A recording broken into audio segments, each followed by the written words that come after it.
Media sosial dihebohkan dengan curhatan seorang wanita bernama Sinta Komala, wanita asal Lampung yang mengaku diintimidasi oleh anggota polisi. Sinta mengungkapkan kejadian berawal saat dirinya memulai bisnis kafe bersama kekasihnya yang merupakan anggota polisi berinisial KP. Namun usahanya bangkrut dan hubungannya dengan sang kekasih kandas pada akhir 2024 lalu.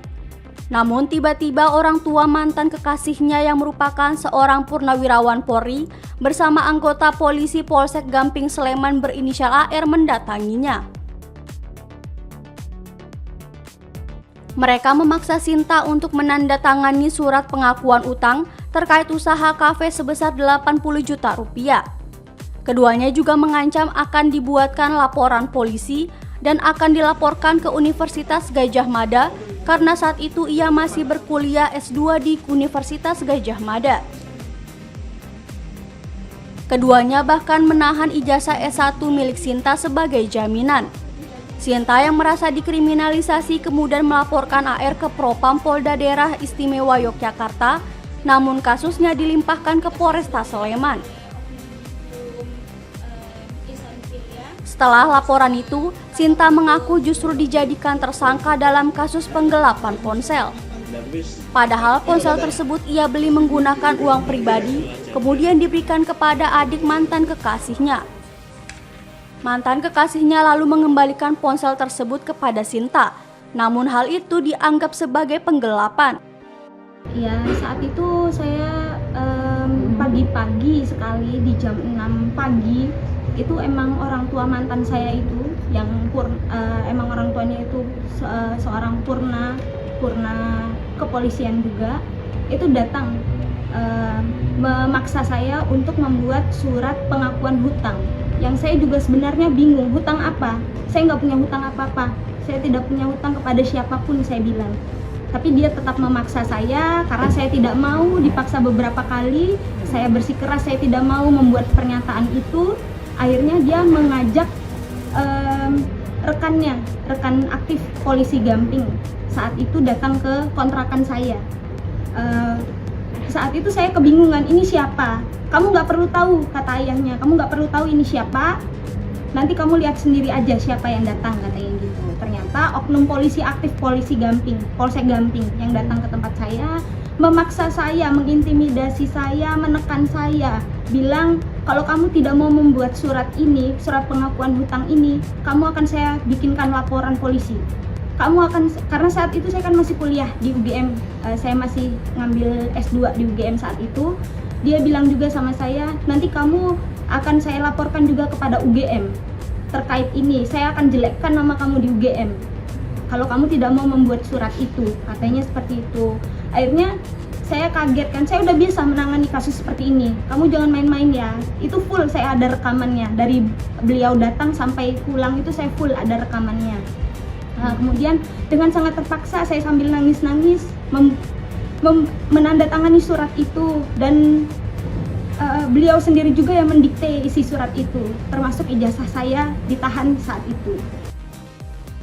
Kuasa hukum Sinta menyebut sudah menyurati Kapolri dan meminta dilakukan gelar perkara khusus di Mabes Polri. Pihaknya juga telah melaporkan kasus tersebut ke Komisi 3 DPR Republik Indonesia agar menjadi atensi. Untuk ketika kami menerima penetapan tersangka, kami langsung melakukan menyampaikan surat minta permohonan gelar perkara khusus ke Mabes Polri, langsung kepada Kapolri kami minta untuk melakukan gelar perkara khusus. Karena kenapa tidak kami keajukan di tingkat Polda? Kami sudah mengetahui sendiri. Laporan kami saja dilimpahkan ke Polres Sleman. Kemana lagi kami harus mengadu? Tentu kami, makanya kami langsung kepada Kapolri. Dan kami juga dengan tembusan dengan jajarannya kami sampaikan itu, dan juga kami sampaikan ini kepada Komisi 3. Kita belajar karena Komisi 3 dalam hal ini juga perhatian terhadap melakukan pengawasan kepada terhadap kepolisian dengan apa yang sudah terjadi beberapa contoh kasus belakangan ini. Ya, demi tegaknya keadilan kami lakukan upaya hukum itu. Terus untuk saat sekarang ini baru itu upaya hukum yang kami lakukan karena.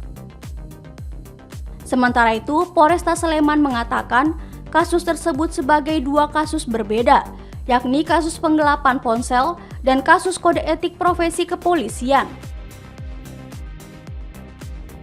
Dalam kasus kode etik, polisi sudah meminta keterangan saksi ahli bahasa dari Universitas Gadjah Mada dan Universitas Sanata Dharma, dan keduanya menyatakan tidak ada indikasi intimidasi. Sementara untuk kasus penahanan ijazah masih akan didalami karena belum masuk dalam berita acara pemeriksaan. Polresta Sleman sendiri tengah mengupayakan restoratif justice dengan alasan nilai penggelapan ponsel tersebut tidak terlalu besar. Kasus yang menjerat Mbak Sinta Komala sebenarnya itu adalah 2 kasus yang berbeda. Yang pertama adalah kasus penggelapan handphone merek iPhone dengan terlapor Sinta Komala.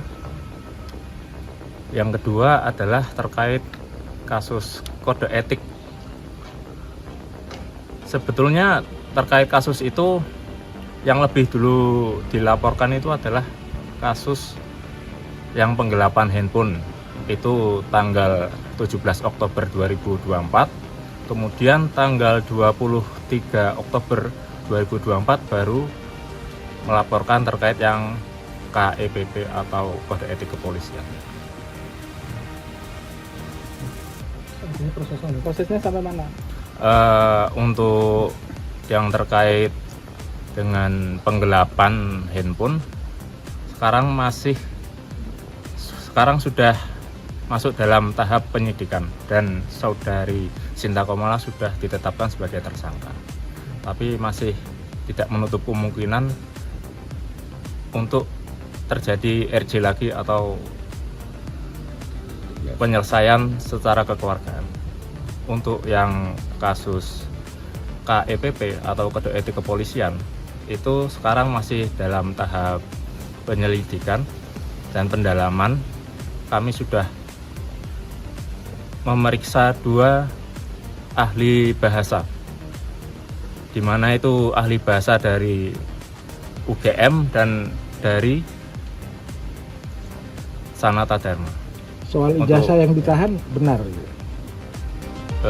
Itu nanti.